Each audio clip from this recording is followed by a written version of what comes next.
DD किसान, बदलते भारत की शान।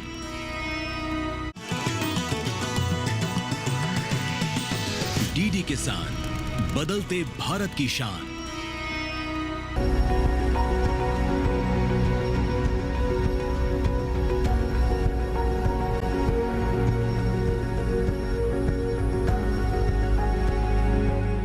नमस्कार, स्वागत है आपका कृषि विशेष में। मैं हूं अंजू सिंह।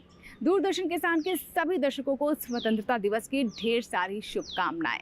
तो चलिए शुरुआत करते हैं कृषि विशेष के आज के खास अंक की, जिसमें हम बात करेंगे कि कैसे दुनिया भर के कृषि अर्थशास्त्री किसानों की आय में वृद्धि हो, इसको लेकर लगातार प्रयासरत हैं। हम सभी जानते हैं कि भोजन हमारी बुनियादी ज़रूरतों में से एक है और भोजन आता है खेती बाड़ी से। खेती बाड़ी एक ऐसा क्षेत्र है जो कि रोजगार का सबसे बड़ा जरिया भी हमारे देश में माना जाता है। हमारे देश की जीडीपी में कृषि का 18% योगदान भी है। उसके बावजूद इसे फायदे का क्षेत्र नहीं माना जाता और युवा उस तरह का रुझान इस क्षेत्र में नहीं दिखाते हैं। इसीलिए अब प्रयास किया जा रहा है कि कैसे कृषि को लाभकारी बनाया जाए और इसको आगे बढ़ाने के लिए किस तरह के कदम उठाए जा सकते हैं, अर्थशास्त्र की भूमिका क्या हो सकती है। इसी पर राजधानी दिल्ली में एक अंतर्राष्ट्रीय सम्मेलन का आयोजन किया गया, जिसमें दुनिया भर के कृषि अर्थशास्त्रियों ने अपना योगदान दिया। तो चलिए शुरुआत करते हैं आज के कृषि विशेष की।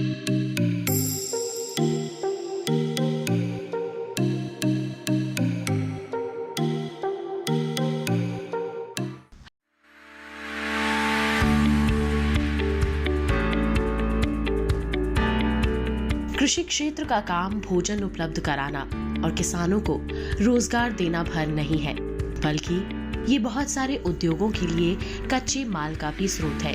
ऐसे में कृषि पर मंडराने वाला कोई भी खतरा किसानों के लिए ही नहीं, उद्योगों के लिए भी डरावना ख्वाब साबित होगा। फिलहाल जलवायु परिवर्तन कृषि के लिए सबसे बड़ा खलनायक बना हुआ है।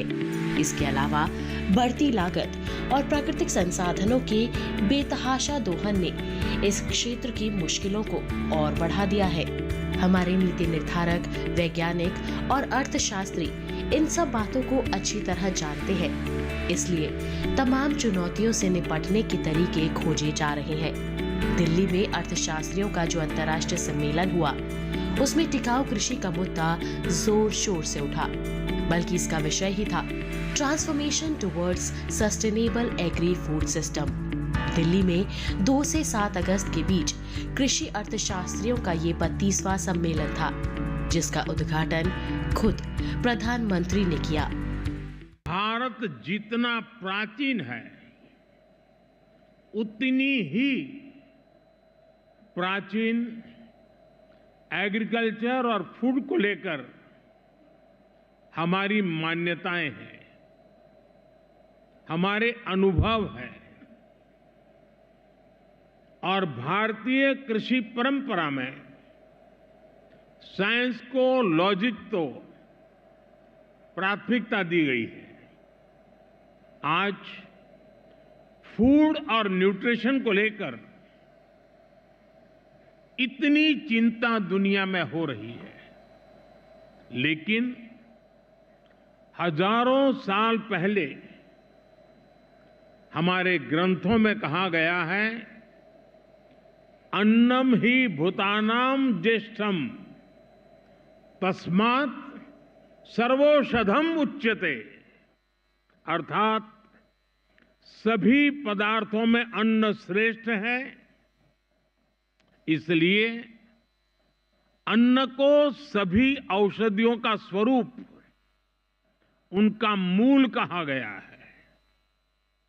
हमारे अन्न को औषधीय प्रभावों के साथ इस्तेमाल करने का पूरा आयुर्वेद विज्ञान है। ये पारंपरिक नॉलेज सिस्टम भारत के समाज जीवन का हिस्सा है। इस सम्मेलन के लिए भारत को 65 साल का लंबा इंतजार करना पड़ा। इससे पहले 1958 में भारत को कृषि अर्थशास्त्रियों के सम्मेलन की मेजबानी का गौरव प्राप्त हुआ था। बहरहाल इस साल के सम्मेलन में 75 देशों के लगभग 1000 प्रतिनिधियों ने शिरकत की। इसमें करीब 6 संस्थाएं सम्मिलित हैं। International food policy research institute, agricultural economics research association, Indian society of agricultural economics, ICR national institute of agricultural economics and policy research और Indira Gandhi institute of development research, ये इसके को-ऑर्गेनाइजर्स हैं। और इस सम्मेलन में 75 से अधिक देशों के प्रतिनिधि आए हुए हैं, जिनकी कुल संख्या लगभग 1000 है। और इसकी एक खास बात है कि 45% महिलाएं हैं इस सम्मेलन में, जो कि एक बहुत बड़ी नारी शक्ति का उभरता हुआ एग्जाम्पल है। हर देश की अपनी अपनी समस्याएं हैं और अपने अपने समाधान, लेकिन जलवायु परिवर्तन पूरी दुनिया की प्रॉब्लम है। इसका हल भी सभी को मिलकर निकालना है। दुनिया के अलग अलग देशों में अलग अलग तरीकों से कृषि के सामने आ रही चुनौतियों से निपटा जा रहा है। अंतर्राष्ट्रीय सम्मेलन ने सभी देशों को एक मंच पर ला दिया और एक दूसरे से सीखने का अवसर भी दिया। सम्मेलन में किसानों के हितों का विशेष ध्यान रखा गया, बल्कि खेती किसानी के साथ साथ किसान भी इस सम्मेलन में केंद्र में रहे। हम सभी जानते हैं कि खेती किसानी किसानों के हाथ में है। ऐसे में बहुत आवश्यक हो जाता है कि किसान सबसे पहले खुशहाल हो, क्योंकि अगर किसान खुशहाल होगा तभी हम टिकाऊ कृषि की ओर आगे बढ़ पाएंगे। आइए देखते से जुड़ी ये रिपोर्ट। खेती को बेहतर बनाने और नई चुनौतियों का सामना करने के लिए दुनिया भर में रिसर्च हो रही है। भारत भी इस दिशा में महत्वपूर्ण काम कर रहा है। यहाँ नए नए इनोवेशंस हो रहे हैं जो कृषि के क्षेत्र को ज्यादा लाभकारी और जलवायु परिवर्तन के प्रति सहनशील बना रहे हैं। अर्थशास्त्रियों के सम्मेलन में शामिल प्रतिनिधियों ने अपने अपने शोध कार्यों को साझा किया। इन शोध कार्यों से पूरी दुनिया लाभ उठा सकती है। इस सम्मेलन का केंद्र बिंदु कृषि और किसान दोनों को ध्यान में रखते हुए जितने भी 5 रोज में जो विचार विमर्श हो रहा है, उससे ये निष्कर्ष निकालने की कोशिश की जाएगी या की जा रही है। विभिन्न देशों के विशेषज्ञ जो कृषि अर्थशास्त्री आए हैं, उनके द्वारा जो अपने शोध कार्य का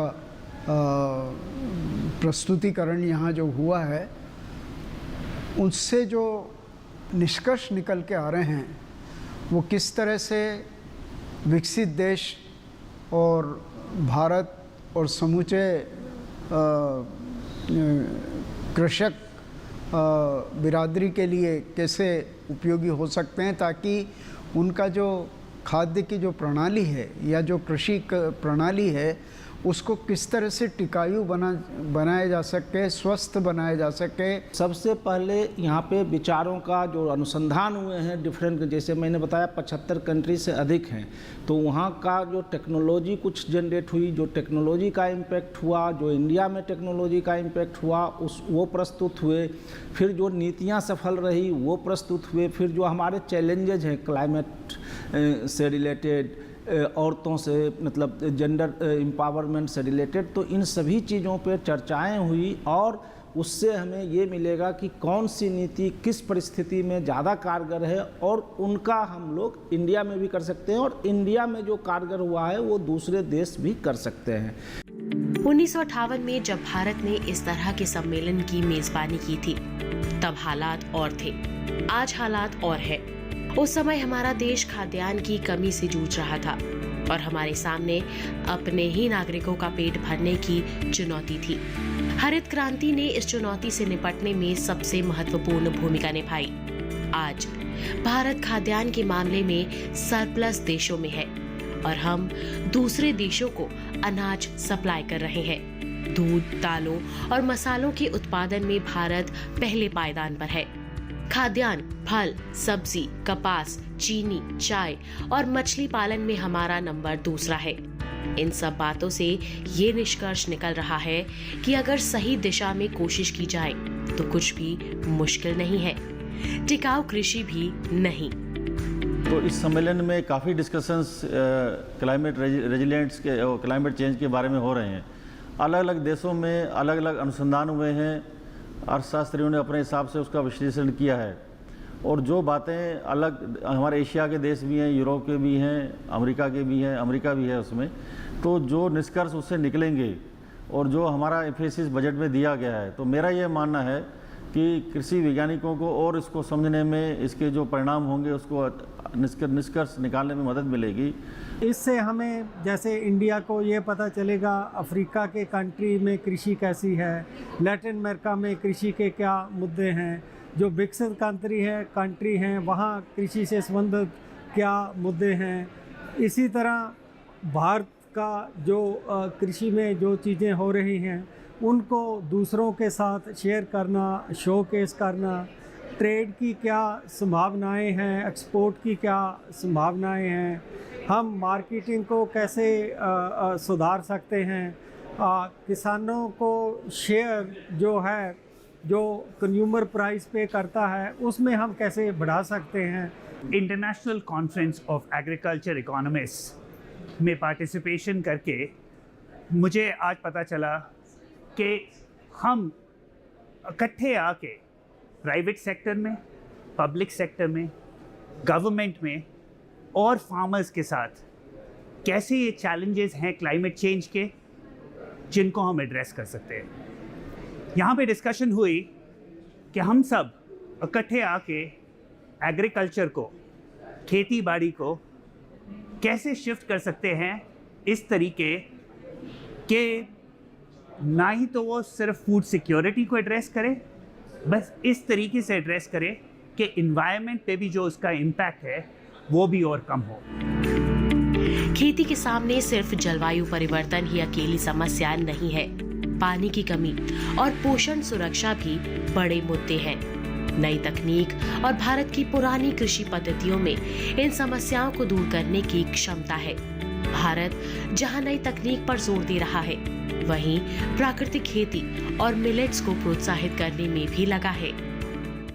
इसी के साथ ही कृषि विशेष में यहाँ वक्त है एक छोटे से ब्रेक का, लेकिन ब्रेक के बाद जब वापस आएंगे तो बात करेंगे कृषि के क्षेत्र में महिलाओं के योगदान की, साथ ही साथ जायजा लेंगे वहाँ पर लगाए गए स्टॉल्स का भी। कहीं मत जाइएगा, देखते रहें कृषि विशेष।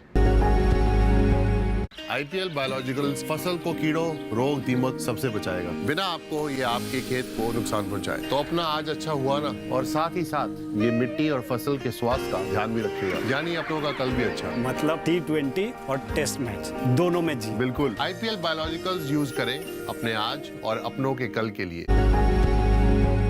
ब्रेक के बाद एक बार फिर आपका स्वागत है। आप देख रहे हैं कृषि विशेष। महिलाएं आज के समय में हर क्षेत्र में अपनी मौजूदगी दर्ज करा रही हैं और कृषि का भी एक ऐसा ही क्षेत्र है जहां पर महिलाओं की सहभागिता बढ़ती जा रही है। विशेष तौर पर अगर हम पशुपालन की बात करें तो ये एक ऐसा क्षेत्र है जो कि पूरी तरीके से महिलाओं के हाथ में है, ये कहना भी गलत नहीं होगा। इस सम्मेलन में महिलाओं को लेकर भी मंथन किया गया। जी हाँ, एक सत्र रखा गया जहां पर बात की गई कि कैसे महिलाओं को आर्थिक रूप से और बल दिया जा सकता है, उनका सशक्तिकरण किया जा सकता है। भारत में करीब 12 करोड़ किसान हैं। इनमें से अच्छी खासी तादाद महिलाओं की है, बल्कि आर्थिक रूप से सक्रिय 80% महिलाएं कृषि क्षेत्र में ही कार्यरत हैं। इनमें से करीब 33% मजदूरों के तौर पर और 48% स्वनियोजित किसानों के तौर पर काम कर रही हैं। राष्ट्रीय नमूना सर्वेक्षण कार्यालय यानी NSSO की एक रिपोर्ट के मुताबिक भारत में लगभग 18% खेतीहर परिवारों का नेतृत्व महिलाएं ही करती हैं। कृषि कार्यों के साथ साथ महिलाएं बागवानी, मछली पालन, कृषि वानिकी, पशुपालन और मधुमक्खी पालन जैसे कामों में भी आगे हैं। इसी बात को ध्यान में रखते हुए कृषि अर्थशास्त्रियों के 32वें सम्मेलन में एक सत्र महिलाओं के लिए रखा गया।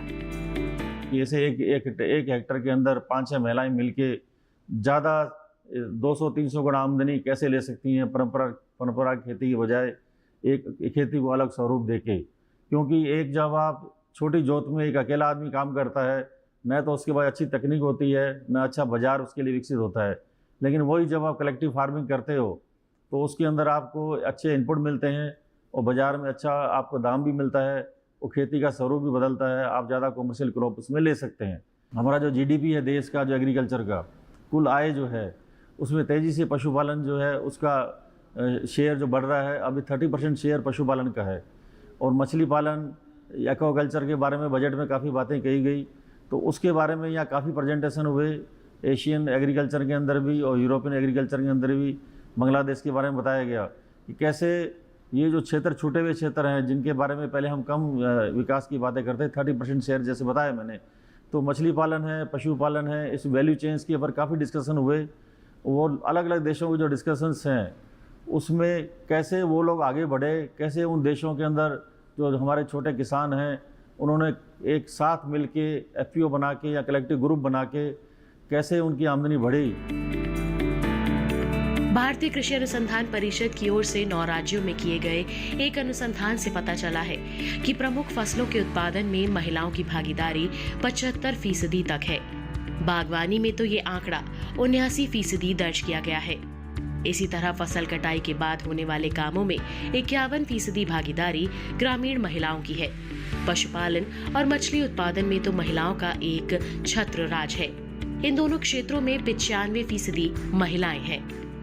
यहाँ पे बहुत सारे सेशंस हैं, उन सेशंस में डिफरेंट इश्यूज उठाए गए हैं। कहीं पे एग्री फूड सिस्टम, कहीं पे जेंडर इश्यूज और बहुत सारे एक्सपोर्ट ट्रेड, ऐसे बहुत सारे सेशंस इस कॉन्फ्रेंस के माध्यम से उठाए जा रहे हैं। और इन सारे सेशंस को उठाने का एक ही मकसद है कि फार्मर्स की इनकम कैसे बढ़े, कैसे ये बहुत सारी डेवलपिंग कंट्रीज़ के लोग जो आए हुए हैं उस पर ये रिसर्च कर सकें और ये सोच सकें कि हम अपने एग्रीकल्चर ट्रांसफॉर्मेशन को कैसे आगे बढ़ा सकते हैं। जो सबसे इम्पॉर्टेंट विषय मुझे लगा है कि इसमें बहुत ज़्यादा फोकस वुमेन फार्मर्स पे किया गया है। अगर इंडिया की बात करें तो यहाँ पे तकरीबन 5 करोड़ वुमेन फार्मर्स हैं और उनके पास लैंड राइट्स नहीं हैं। ये बहुत बड़ा इशू है। प्रोडक्टिविटी बहुत ही कम है उनके फार्म्स पे क्योंकि size of farm is very small और फिर वुमेन के पास इतनी टेक्नोलॉजी नहीं है जिसके कारण वो बहुत ज़्यादा प्रोडक्टिविटी या कह लें कि आउटपुट पर हेक्टेयर को बढ़ा सकें। तो यहाँ पे बहुत सारे सेशंस जेंडर इश्यूज़ पे हैं कि कैसे हम वुमेन फार्मर्स को टेक्नोलॉजी, इनपुट, ये सब चीज़ें सप्लाई कर सकते हैं जिससे कि उनका एक इनकम लेवल बढ़ सके। महिलाएं सिर्फ खेतों में ही पसीना नहीं बहा रही हैं, बल्कि कृषि अर्थशास्त्र में भी अपनी समझ और नेतृत्व का परिचय दे रही हैं। 32वें सम्मेलन में दुनिया भर से जुटे 1000 अर्थशास्त्रियों में महिलाएं भी बड़ी संख्या में मौजूद थी और उन्होंने अपने विचार भी रखे। This conference has been very powerful. It is very clear that the 21st century farming is no longer a single business enterprise. Farmers have 3 sources of income from production, renewables and ecosystem services. And this gathering has really provided the evidence and analytics for policymakers. इतने सारे sessions यहाँ पे हुए, अलग अलग तरह के sessions में इस तरह चर्चाएं हुई, विचार मंथन हुए कि किस तरह से जो हमारी कृषि क्षेत्र में किस तरह से इसको और ज़्यादा संयोजित एग्रीकल्चर को ग्रीन एग्रीकल्चर की तरफ हम ट्रांसफॉर्म करें, किस तरह से हमारी खेती को सस्टेनेबल बनाएं, किस तरह से ज़्यादा समावेशी बनाएं। और आज जो हमने ये सेशन किया वो ये किया पब्लिक प्राइवेट पार्टनरशिप पे, क्योंकि सिर्फ जो है सरकार अकेले कुछ नहीं कर पाएगी, साथ में हमें चाहिए प्राइवेट सेक्टर का भी साथ। और प्राइवेट सेक्टर के साथ जब हम स्टेक होल्डर्स को साथ में लेके आए, गवर्नमेंट सेक्टर को, तो एक बहुत ही बेहतरीन बातचीत और मंथन निकला जो आगे हमारे किसान भाइयों के लिए बहुत ही यूजफुल होगा। कृषि क्षेत्र में महिलाओं के योगदान को अब मान्यता मिल रही है। भारत में महिला किसानों को ध्यान में रखकर नीतियां तैयार हो रही हैं। इसके अलावा ऐसी कृषि मशीनें तैयार की जा रही हैं जिन्हें महिलाएं आसानी से इस्तेमाल कर सकें। कृषि विशेष में लेंगे एक और छोटा सा ब्रेक के बाद भी इस सम्मेलन से जुड़ी कुछ खास बातें आप तक पहुंचाएंगे। देखते रहें कृषि विशेष। IPL बायोलॉजिकल्स फसल को कीड़ों, रोग, दीमक सबसे बचाएगा, बिना आपको ये आपके खेत को नुकसान पहुंचाए। तो अपना आज अच्छा हुआ ना, और साथ ही साथ ये मिट्टी और फसल के स्वास्थ्य का ध्यान भी रखिएगा, यानी अपनों का कल भी अच्छा। मतलब T20 और टेस्ट मैच दोनों में जी। बिल्कुल, IPL बायोलॉजिकल्स यूज करें अपने आज और अपनों के कल के लिए। कृषि अर्थशास्त्रियों के पहले अंतर्राष्ट्रीय सम्मेलन का आयोजन वर्ष 1929 में अगस्त सितंबर में ही किया गया था और इसका श्रेय जाता है इंग्लैंड के लियोनार्डो आर्महर्स्ट को। उसके बाद से लगातार ये सिलसिला जारी है और राजधानी दिल्ली में 32वें अंतर्राष्ट्रीय इस सम्मेलन का आयोजन किया गया, जहां पर कई तरह के स्टॉल्स भी लगाए गए। आइए अब आपको सैर कराते हैं इन्हीं स्टॉल्स की। सरकार का हमेशा प्रयास रहता है कि किसानों की आमदनी बढ़े, इसीलिए दिल्ली में अंतर्राष्ट्रीय अर्थशास्त्रियों का सम्मेलन आयोजित किया गया। इसमें बाहर के बहुत लोग आए, लेकिन खास बात यह है कि यहाँ पर जो एक स्टॉल लगा हुआ है, स्टॉल भी है, ये बस्तर का स्टॉल है।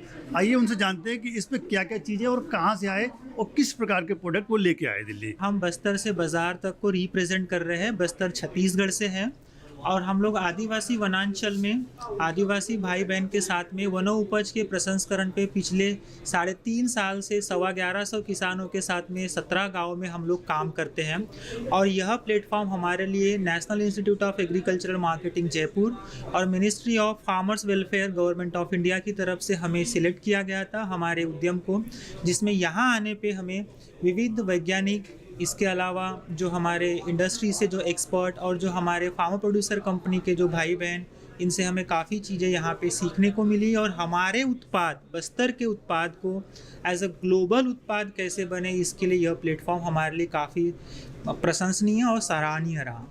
मेरे पास अभी 16 तरह के हनी है, सभी का अलग अलग फ्लावर्स का अलग अलग टेस्ट है मेरे पास। कोई किसी बेरी का है, कोई लीची का है, कोई अजवाइन का है, कोई तुलसी का, कोई नीम का है, कोई मस्टर्ड का है। हमारे पास हनी की हर वैरायटी है और ये डिफरेंट हमने अलग कैसे किया है, वो एक फूलों के अकॉर्डिंग किया है हमने। जो सीजनल फूल आते हैं, हर फूल का एक अपना अपना सीज़न होता है, वो सीज़न के हिसाब से हमने उस फूल को अलग किया है और फूल के हिसाब से हमने सबको पैक किया है। और हम यहाँ एक रो हनी बेच रहे हैं, ना कि प्रोसेस हनी बेच रहे हैं। हमने जो रो होता है चीकू का, वो ले लेते हैं, इससे फिर पानी में 5-6 बार छान लेते हैं, जिससे उसके जो छाल पे जो लगा हुआ होता है कचरा, वो निकल जाता है। फिर इसको पीसीस कर देते हैं और हमारी एक मशीनरी ली हुई है, उसमें उसको हम डालते हैं और इसको फ्रीज ड्राई करते हैं और इसमें से जितना भी मॉइस्चर होता है वो रिमूव कर दिया जाता है, जिसकी वजह से ये आपको 6 महीना 1 साल तक बिगड़ता नहीं है। और साथ ही ये क्रंची भी रहेगा और टेस्ट वैसा का वैसा रहेगा। इसके बेनिफिट है कि इसमें विटामिन ए, विटामिन सी रहता है, वो एज सच रहेगा। कि हम किसान, ऑर्गेनाइजेशन और कस्टमर के बीच में ब्रिजिंग ग्रुप का काम करते हैं। हम किसानों से सभी मिलेट्स और दालें परचेज करके उनको प्रोसेसिंग करके एक यूनिक प्रोडक्ट मार्केट में देते हैं, which is basically CHNV define it, convenience, health and nutrition. On the basis of sprouts हमारे पास कम से कम 50 से 60 प्रोडक्ट रेंज है जो नेशनल इंटरनेशनल मार्केट में हम कैटर करते हैं। और एक पॉइंट और मैं मेंशन करना चाहूँगा कि जितने भी ब्रांड्स के लिए हम काम करते हैं उनमें 99.9% जो हैं महिलाएं हेड करती हैं। हमारे पास मखाना, दुनिया का सबसे बड़ा मखाना प्लांट है हमारा। हम लोग मखाने से बने कई सारे उत्पाद लाए हैं। जैसे आप देख सकते हैं, ये हमारा रोस्टेड मखाना है, फ्लेवर्ड मखाना है। हम लोग मखाने से बने हुए मखाना खीर, ये मखाना खीर है, अलग अलग फ्लेवर में मखाना खीर आते हैं। और हम लोग जैसे मखाने का drinks, shake like a smoothie, जैसे मखाने का आपका अदर ड्रिंक होते हैं, शेक वगैरह होते हैं, तो वैसे मखाने से बने हुए शेक हैं हेल्थी। तो हम लोग मखाने के ऊपर बने उत्पाद से और मखाने के बेस से बने उत्पाद से काम कर रहे हैं। कॉफ़ी का खेती करने में किसानों को बहुत रेवेन्यू बढ़ेगा, हाई बढ़ेगा और उनका लाभ बढ़ेगा। इसका एक्सपोर्ट मार्केट बहुत बड़ा मार्केट है। सब किसान इसको ट्राई करना पड़ता है। एक चीज़, बीज से सब चीज़, पत्ता से भी सब उपयोग होता है कॉफ़ी से। हर किसान इसका यूज़ करना पड़ता है। हमारा सारे कॉफ़ीज़ जो उगता है वो सब विराजपेट कुर्ग में होता है और हमारा प्लांटेशन है रोबस्टा। कॉफ़ीज़ में 2 प्रकार का होता है, एक अरेबिका, एक रोबस्टा। और तीसरे प्रकार का होता है, एक हमारा पास है वो स्पेशल है लाइबेरिका और एक्सेल्सिया बोलते हैं। वो जो पहाड़ी और या फिर ये खेती में नहीं उगता, ये खेती के अगल बगल में उगता है। देखिए इसका फ्लेवर एक अलग प्रकार सा होता है और ये सब कॉफ़ीज़ हम एक्सपोर्ट करते हैं। और अभी हम लोकल मार्केट के लिए रोस्ट और ग्राइंडेड भी करके हम इसको बेच रहे हैं। पहले तो बड़ी खुशी की बात है कि इतना बड़ा इंटरनेशनल कार्यक्रम, कॉन्फ्रेंस हमारे देश में हुआ। हमारे प्राइम मिनिस्टर, हमारे लीडर्स की जीत, उनकी ताकत का ये एक्सप्रेशन है। आज हमारे किसानों को काफ़ी कठिनाई होती है और ये कॉन्फ्रेंस में अच्छे बात हुए कि किसानों के तकलीफ़ों को हम कैसे हल करें। बहुत सारे आइडियाज़ आए, बहुत सारे सुझाव मिले अलग अलग वैज्ञानिक से, अलग अलग इंडस्ट्री लोग से। और अच्छी बात ये थी कि अच्छे इंडियन प्राइवेट कंपनी को भी और इंटरनेशनल कंपनी को भी बुलाया गया। इसके लिए हम ऑर्गेनाइजर्स और पूरे कॉन्फ्रेंस को धन्यवाद कहते हैं। तो ये था हमारा आज का कृषि विशेष, जिसमें हमने आपको बताया कि कैसे हमारे कृषि अर्थशास्त्री किसानों को और मजबूत बनाने की दिशा में प्रयास कर रहे हैं ताकि किसानों के लिए आय के नए नए अवसर पैदा किए जा सकें। आशा करते हैं कि आज का कार्यक्रम आपको जरूर पसंद आया होगा। अगर आपके कोई सुझाव है, कोई फीडबैक है तो आप हमें ईमेल कर सकते हैं, हमें पत्र भी लिख सकते हैं। हमारा ईमेल आईडी है ddkrishivishesh@gmail.com। पत्र लिखने के लिए हमारा पता नोट कर लें। कृषि विशेष, कमरा number 59A, CPC, Doordarshan, Khelgaon, नई दिल्ली 110049। आपके ईमेल्स और आपके पत्रों का हमें इंतजार रहेगा। आपके सुझाव हमें कार्यक्रम को और बेहतर करने में मदद करते हैं। अगर आप चाहते हैं किसी विषय पर हम कृषि विशेष लेकर आए तो इसकी जानकारी भी आप हमें अवश्य दें। कृषि विशेष के एक नए अंक में नए विषय के साथ फिर होगी आपसे मुलाकात। तब तक आप बने रहें दूरदर्शन किसान के साथ। नमस्कार।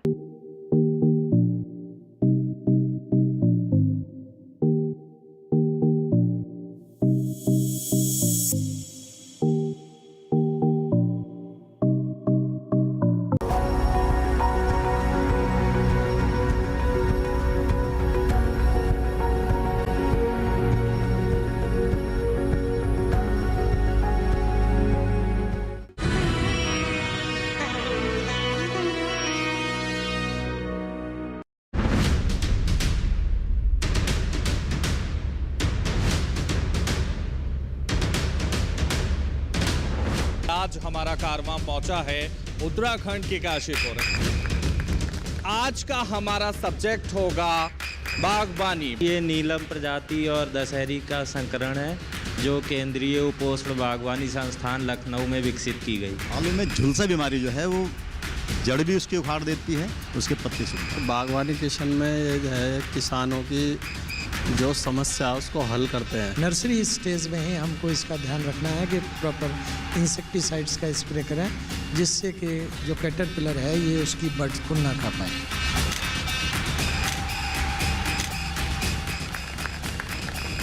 देखिए किसान प्रश्न मंच सीजन 2 हर रविवार शाम 8:30 बजे सिर्फ दूरदर्शन किसान पर। कितने ही रंग है हमारे देश में, रंग भाषा के, रंग संस्कृति के, रंग गीत के, रंग संगीत के और रंग हमारी भावनाओं के। छोटा सा छोटी सी आशा, इन सभी चटक और सुरीले रंगों से मिलकर बनी है रंगोली। देखिए रंगोली प्रत्येक रविवार सुबह 8 बजे सिर्फ डीडी नेशनल पर, देश का पहला चैनल, देश का अपना चैनल।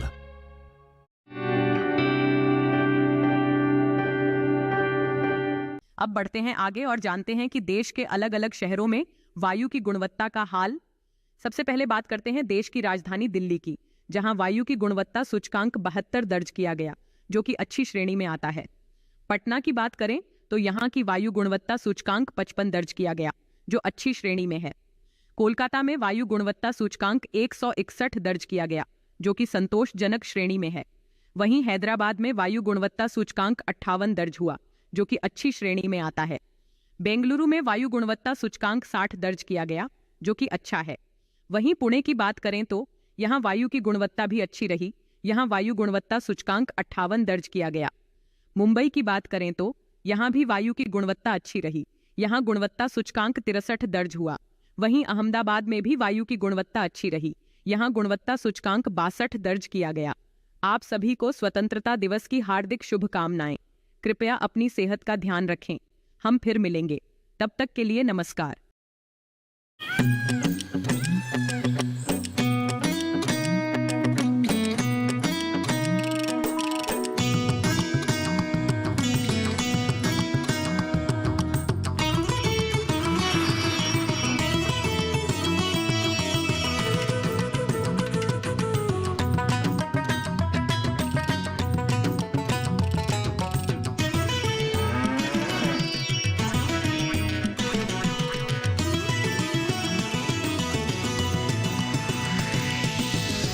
किसान, बदलते भारत की शान।